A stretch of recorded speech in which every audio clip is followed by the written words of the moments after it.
thanks for joining me today. Today I'm going to be using the Winsor and Newton Artisan oils again, and I'm using them on board. So this is just a piece of MDF from the hardware shop that I've cut with a Stanley knife. I cut it on the back using a metal ruler, and then it just snaps quite easily, a nice straight line. If you did want, you could file the edges down to make it a bit tidier, but of course if you come to frame it, that's going to be behind the frame in any case.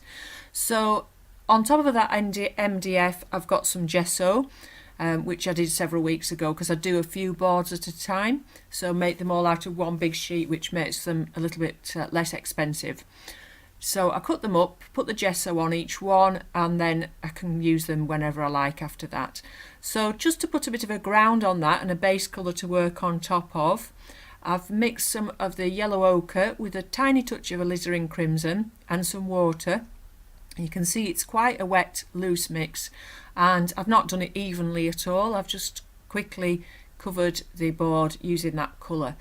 So my aim today was to do a whole painting on top of that ground using just my palette knife. I've only got the one palette knife at the moment. It's one that came in a set I got quite a few years ago because, as you know, I usually like using my pens and my brushes.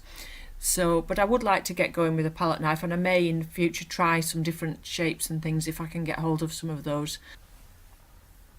So I start by putting some white and some, I think it was cobalt blue on, and just mixing it on the board using the palette knife.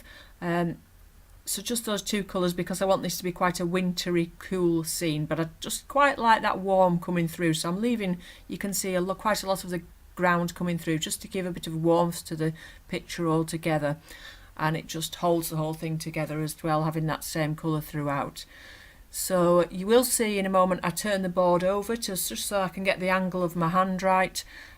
It's all new to me practicing with this palette knife, and really it depends on the amount of pressure that you put on the knife, both in picking your paint up off your palette and on applying it to the board.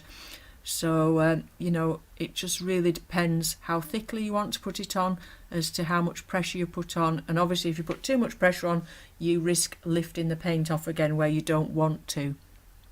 But of course you can also use it for scraping out and for scraping the paint off where you don't want it. So just a case of keep standing back. You'll see that I'm working standing up. I've got it on an easel there.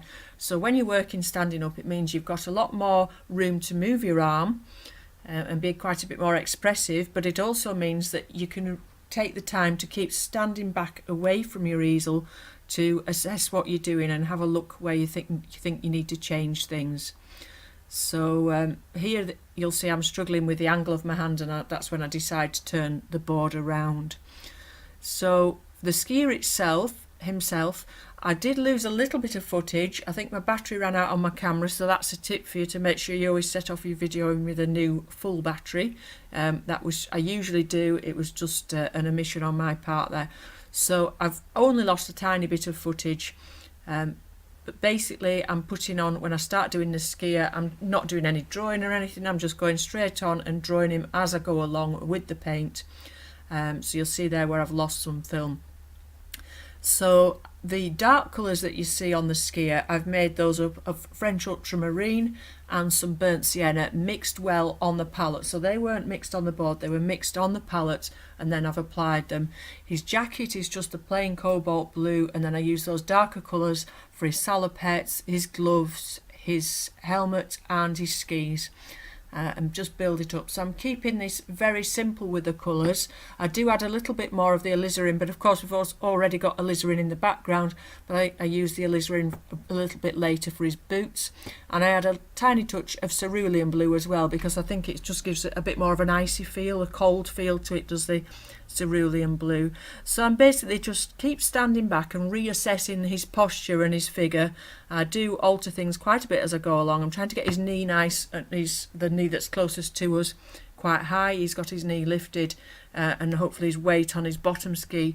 So you know, just trying to get that posture correct and get the arms and things correct, but at the same time not being overly fussy about the actual drawing, things like his face and any detail on his clothing, because I want to capture a sense of movement, and if somebody's moving at speed past you, you don't see every single detail of the face, you know. So one thing about capturing movement in your artwork is to not include all that tiny detail, because you wouldn't see it if something was moving at speed.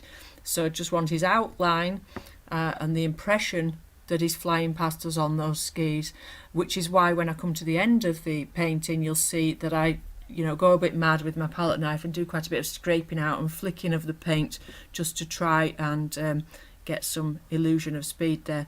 And actually, when I did come to tidy up last night, I noticed I got white paint all over that window behind, so I had got a bit carried away with it.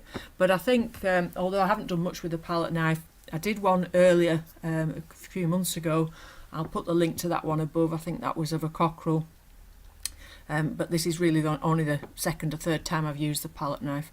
But I will do again. I really quite enjoy it, and I think it's good at loosening you up. You're not being too fiddly with lots of small brushes and things. Okay, so I hope you enjoy that. If you've got the water mixable oils, let me know how you get on with them yourself. Any questions, if you want to pop those below. Again, anything that I use on here should be linked in my Amazon shop. If it isn't, let me know and I'll make sure that it is. Okay, and that's in the description below. So thank you very much for watching, and bye for now.